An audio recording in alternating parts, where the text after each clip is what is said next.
everyone. Thank you for watching Kentucky Sports Television. I'm Thomas Beiser. We're here at the Tin Roof in Louisville, joined here by Chip Cosby, and also the triumphant return to KSTV of Tony Benetti. The man is back. We're here to do a little KSTV. Let's talk about Kentucky athletics. Does it feel right? Does it feel good to be back? It does feel good. And then I was looking on the back wall here, and I was finding our haircuts when we were all 17 years old. Here is my haircut when I was 17. And then here's Thomas Beisner. Taco. At 17. All right. And then I found Chip. Look at Chip Rocking right the there. fro. Look I could still grow a Did fro you, like how that. big a fro did you ever have? It was pretty solid. All right, it was about solid, like yeah. I could still do it too. Okay, man, so if I how want tall to. are you? I'm about 6'4". And with the fro? With the fro, I was about 6. I could hang with Nerlens Noel. All right, I'm with with my fro. So. And Nerlens and his flat top, it's the biggest story right now. There's a lot of basketball. It's finally starting for Kentucky fans. Football, I think, is ended. We can say that safely. But Nerlens Noel eligible this week is the big story. How important was it for Kentucky to get him eligible and be ready to play from the gate? It was huge because without Nerlens Noel, I think even though they're young, you got to give Cal the benefit of the doubt that he could shape and mold this team into a national title contender. I don't think that would have been possible without Nerlens Noel in the middle, Tony. Okay, let's get in our DeLorean. We'll go back in time, and let's talk about Anthony Davis last year, okay? Everybody was like, this guy is for real, but what was everyone saying? Does he have an offensive move, and is he going to be able to be pushed off the blocks? Remember, everybody's like, oh, well, he's too skinny. He doesn't know how to play the 5. He grew up playing the 2 or 1.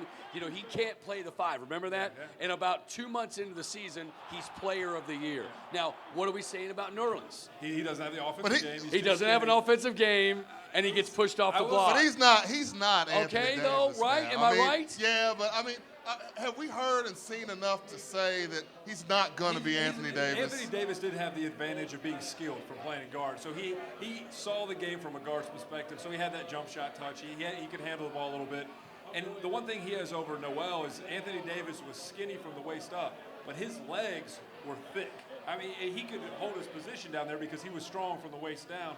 Noel is just pretty skinny all the way around. He can get by defensively just fine. You know, there aren't too many guys. You know, Florida will try to do it. LSU has some guys where they can push around. Tennessee certainly, but there are enough big guys where they don't even need to put the body. You just stand there, wait for the shot to go up. You block it, you pull the rebound down and go. Is he even going to be the best big man on the team? That's what I want to know. I don't remember Anthony Davis getting posterized in the blue right. Well, okay. Willie Cauley-Stein, all summer, Coach Cal, Coach Cal does not as bad as Rick Pitino does it, but he says these things. Right. That this guy is going to be great, this guy's going to be great. And all summer it was Willie Cauley-Stein. We talked with him at Media Day, and we said, well, what do you make of all this? And he said, well, it's weird because nobody was really paying attention to me. Now people haven't even seen me play. They're sending me tweets like, dude, you're a beast, you're a beast. So he's like, I got to go be a beast now. That's what he said. And he did it in that blue-white game. He is bigger than Noel. He is maybe more polished offensively. I think he reminds me of Tyson Chandler. Yeah, if he's Tyson Chandler, they will have. If he can play that role, they'll be fine. So does he go Twin Towers, Poitras at the 3, and then the backcourt? That's what I would do. I like Wilcher coming off the bench. Kentucky's had the advantage the past couple of years of bringing guys in situations off the bench where it changes the lineup entirely because they have so much versatility. So you look at Harrell's pretty much locked in at the 1, you think. Noel's going to be locked in the starting lineup. Archie Goodwin and Poitras, maybe the best players on the team. So from there, do you go small and put Julius Mays in there, and that allows you to bring Wilcher and both big guys? But defensively, I think you put those 2 7-footers out there at least a little bit and see what they can do. The thing that would worry me about that lineup is scoring. I think they're going to need Wilcher's outside shooting. I think defensively they'll be set, but you really don't have a knockdown shooter. I think Goodwin can shoot it a little bit. Poitras can shoot it a little bit. Harrell's streaky. They need Wilcher's presence in there to knock down that We could see a totally different team. I think we could see a lot of zone from Kentucky, which is strange when you put those 3 big guys in there, and then you have the athletic guards. It could be some zone. Calipari's pulled it off. His first year, he had no three-point shooters. He dominated the inside, and they went to the Elite 8. The next year, they broke the record for, three-pointers in a season at UK in a season. So he knows how to adjust. My point, I think, is the pressure.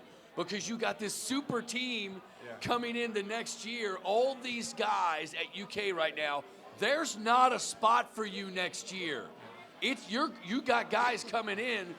There's always pressure to play at UK, but now Ryan Harrell and Goodwin, you ain't got a spot next year. Well, that's the thing that has been, to me, the most remarkable about Calipari is that he's bringing these guys in, but the pressure was on Marcus Teague last year. Ryan Harrell was in the building. He was practicing with him every day, and he was the guy who was going to have that job next year potentially, or at least cut into his minutes. He responded. He struggled early, came back and play. And what they've done is, elite freshman players come into other programs, say, Arizona State, a guy gets a 5-star recruit, come in average 12 and 5. That's a really good season. At Kentucky, there's no room for none of these guys have been disappointing from what they've done when they came in. And it's been 3, 4 years, 5. I mean, how long is it going to be until somebody doesn't live up to the hype? And, the thing is, Cal's playing with house money this year anyway. He's got that star-studded class coming in. I mean, if he gets to the Elite 8, even Sweet 16, that's gravy, I think. I mean, the pressure's off. He can kick back a little. Well, no, you're crazy. No, let me stop it there. Maybe that was. The pressure's never off. Right. But he's built up enough goodwill that he could.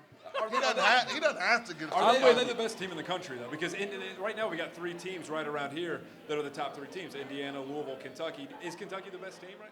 No, I don't think you can say they're the best right now. They have as high of a ceiling as anyone. I mean, you look at their talent, you look at Cal's track record of developing teams, but right now you've got to put Indiana and Louisville ahead Last of them, year right? you had time with those freshmen to mature because Lamb and TJ were there, and you had and Miller. So you had 3 players that had so much experience. You could bring those freshmen along. Michael Kidd-Gilchrist could grow up. Anthony Davis could go into his role, and they could roll through. This year, they don't have that luxury.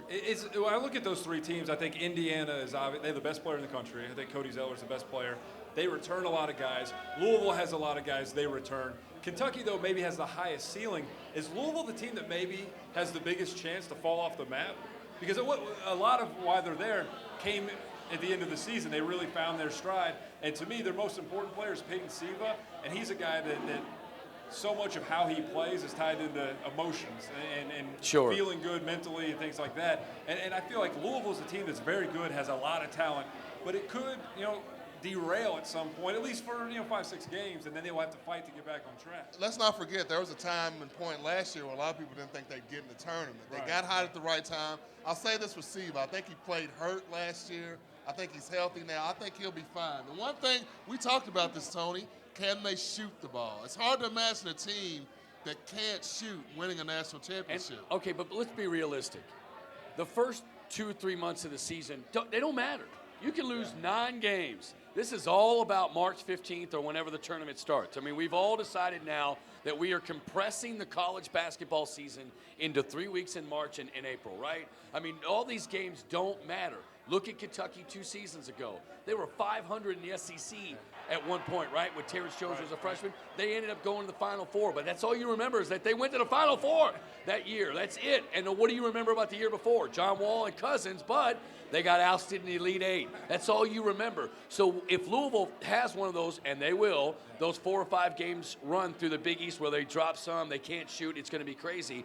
I think it's not this isn't last year's team. This is not last year's team. Has Pitino, Calipari's managed talent very well, obviously, with guys getting minutes, and he trims the rotation out of 6, 7 guys. Is Rick Pitino, they've added some very good players from Luke Hancock to Montrezl Harrell. Is this going to be his toughest coaching job in a while in terms of finding the right mix of all these things? No. I don't think so. No, because last year's defense, remember who were the top 2 defensive teams in the country last year?